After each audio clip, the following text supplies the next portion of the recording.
इतना मजबूत कला। सुल्तान अय्यूबी ने गरज कर कहा, शहर फिर आबाद हो जाएंगे, इंसान पैदा होते रहेंगे, मगर बैतुल मक़दिस को सलीबियों से बचाए रखने के लिए सलाहुद्दीन अय्यूबी शायद फिर न पैदा हो। अपने तमाम शहर और बच्चे मस्जिद अक्सा पर कुर्बान कर दो। सुल्तान अय्यूबी बेशक जज्बाती हो गए थे, लेकिन उन्होंने फन्ने हर्बो ज़र्ब और हक़ाइक़ से चश्मपोशी न की। अपने छापामार दस्तों को सलीबी लश्कर के पीछे डाल दिया। ये दस्ते बिखर कर रिचर्ड के लश्कर पर जो कूच कर रहा था, अक़बी हिस्से में शबखून मारते और गायब हो जाते। इस तरह इस लश्कर का कूच बहुत ही सुस्त रहा। दुश्मन की रसद महफूज न रही। रिचर्ड अस्कलान जा रहा था। वहां पहुंचा तो कला और शहर मलबे का ढेर बन चुके थे। वहां जो मुसलमान फौज थी उसे बैतुल मक़दिस के दिफा के लिए भेज दिया गया था। रिचर्ड के रास्ते में जितने कले आए वो सब मिस्मार हो चुके थे। मौर्रिख लिखते हैं कि रिचर्ड का दिमाग खराब होने लगा था कि मुसलमान ऐसी कुर्बानी भी दे सकते हैं। वो जान गया कि बैतुल मक़दिस पर कब्जा आसान नहीं। उस पर यह उफ्ताद भी पड़ी कि फ्रांस का बादशाह उसका साथ छोड़ गया। उन्होंने अकरा ले तो लिया था, लेकिन मुसलमानों ने इस कामयाबी में उनकी कमर तोड़ दी थी। सुल्तान अय्यूबी को अकरा के हाथ से निकल जाने का बहुत अफसोस था, लेकिन उनकी ये चाल कामयाब थी कि उन्होंने सलीब का जंगी ताकत का घमंड तोड़ दिया था। उन्होंने अब फिर अपना मखसूस तरीका जंग शुरू कर दिया था। ये शबखूनों और छापों का सिलसिला था। यूरोपीय मौर्रिखों ने लिखा है कि मुसलमान छापामार रात की तारीकी में तूफान की तरह आते और सलीबी फौज के अक़बी हिस्से पर शबखून मारकर बेतहाशा नुकसान करते और गायब हो जाते थे। इस तरह सलीबियों के लिए 1 माह का सफर 3 माह का हो जाता था। सुल्तान अय्यूबी ने सलीबियों के कूच की रफ्तार सुस्त करके बैतुल मक़दिस का दिफा मजबूत कर लिया। जोएना, कुछ करो, सलीब की खातिर कुछ करो। रिचर्ड ने अपनी बहन से कहा, अलादिल को हाथ में लो, हम लड़कर बैतुल मक़दिस नहीं ले सकते। वो मुझे चाहता है, जोएना ने जवाब दिया। कूच के दौरान भी मेरी उससे मुलाकात हो चुकी है। मैं ये भी कह सकती हूँ कि वो मुझे वालिहाना तौर पर चाहने लगा है, लेकिन कहता है कि मुसलमान हो जाओ। वो मेरी कोई शर्त मानने पर आमादा नहीं होता। उधर सुल्तान अय्यूबी ने अल आदिल अपने बेटों और सालारों को बुला रखा था। उनकी जबान पर अब 2 ही लफ्ज रहते थे, इस्लाम, बैतुल मक़दिस। उन्होंने उन सबको बैतुल मक़दिस के दिफा की हिदायत दी। कॉन्फ्रेंस के बाद अल आदिल उन्हें तन्हाई में मिला और कहा, रिचर्ड मुझे अपनी बहन पेश कर रहा है, लेकिन शर्त यह है कि अपना मजहब तर्क कर दूं। तुम्हें इस्लाम से ज्यादा मोहब्बत है या रिचर्ड की बहन से? दोनों से। तो उसे अपने मजहब में लाओ और शादी कर लो। सुल्तान अय्यूबी ने कहा, मैं इजाजत देता हूं। मैं आपसे शादी की इजाजत लेने नहीं आया, अलादिल ने कहा। मैं आपको बता रहा हूं कि रिचर्ड जैसा दलेर और जंगजू बादशाह भी इन जलील हथकंडों पर उतर आया है। मैं इतराफ करता हूं कि मुझे उसकी बहन अच्छी लगती है, लेकिन मैं आपको यकीन दिलाता हूं कि अपने मजहब से गद्दारी नहीं करूंगा, और वो भी अपने मजहब से गद्दारी नहीं करेगी। जाए जहन्नुम में, अलादिल ने कहा। इन हरबों से रिचर्ड बैतुल मक़दिस नहीं ले सकता। सुल्तान अय्यूबी के चेहरे पर रौनक आ गई। यूरोपीय मौर्रिखों ने रिचर्ड की इस हरकत पर पर्दा डालने की कोशिश की है। वो लिखते हैं कि रिचर्ड ने इस शर्त पर अपनी बहन अल आदिल को पेश की थी कि वो ईसाई हो जाए, लेकिन रिचर्ड की बहन ने अल आदिल को धुतकार दिया था। ये पर्दा उसी वक्त चाक हो गया था। वो इस तरह के रिचर्ड बैतुल मक़दिस के करीब जाकर खैमाजन हुआ। यहाँ अकरा की जंग से ज्यादा खूनरेज मार्कों की तवक्को थी, लेकिन रिचर्ड ने अपनी वही शराइत पेश करनी शुरू कर दी जो वो पहले कर चुका था। एक बार सुल्तान अय्यूबी ने उसके एलची की बेइज्जती कर दी और उसे फौरन वापस चले जाने को कह दिया। इस दौरान सुल्तान अय्यूबी को पता चला कि रिचर्ड इतना ज्यादा बीमार हो गया है कि उसके बचने की कोई उम्मीद बाकी नहीं रही। सुल्तान अय्यूबी रात को अपने खेमे से निकले और रिचर्ड के खेमों का रुख कर लिया। उन्होंने सिर्फ अल आदिल को बताया था कि वो कहाँ जा रहे हैं। अल आदिल ने हंसकर कहा था कि फलां जगह रिचर्ड की बहन मेरे इंतजार में खड़ी होगी, उसे भी साथ ले आना। जोएना वहां खड़ी थी।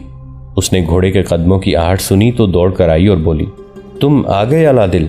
सुल्तान अय्यूबी घोड़े से उतरे और जोएना को घोड़े पर बिठाकर खामोशी से रिचर्ड की खैमागाह की तरफ चल पड़े। जोएना कुछ कह रही थी। सुल्तान अय्यूबी ने अरबी जबान में कहा, तुम्हारी जबान मेरा भाई समझ सकता है, मैं नहीं समझता। ये जोएना न समझ सकी। सुल्तान अय्यूबी रिचर्ड के खेमे में दाखिल हुए। रिचर्ड वाकई सख्त बीमार था।